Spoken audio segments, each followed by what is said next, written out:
السلام عليكم يا شباب. هنتكلم النهارده عن الاهلي في كاس العالم للانديه. هنتكلم على جزئين، الجزء الاول الاهلي في البطوله، والجزء الثاني الاهلي في المباراه الاخيره بتاعه بورتو 4-4. طبعا الجزء الاول هنتكلم على الاهلي في البطوله. الاهلي في البطوله في مدرسه تقعد تقول الاهلي كان كويس، والاهلي جاب 4 تجوان، والاهلي كسب تعادل مع فرقه اوروبيه وجاب 4 تجوان فرقه اوروبيه.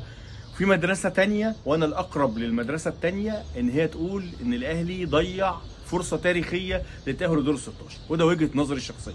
طبعا الماتش الاولاني الاهلي ضيعه تماما في الشوط الاولاني بكميه الفرص الرهيبه اللي ضاعت.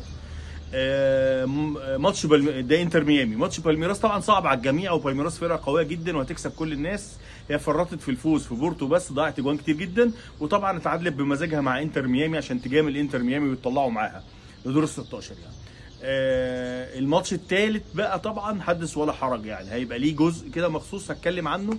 طبعا الاهلي ضيع فرصه تاريخيه للتاهل يعني، وهو حقيقه سكواد وتشكيل ولعيبه كان لازم يوصل دور ال 16، يعني لازم يوصل دور ال 16. يعني احنا لو ابتدينا البطوله دي من جديد تاني، يعني احنا خلاص خلصنا البطوله والاهلي خرج خلاص ورجع مصر، لو ابتدينا البطوله دي من جديد النهارده لا، الاهلي يكسب انتر ميامي بسهوله، ويكسب بورتو بسهوله وبفرق اجوان كمان.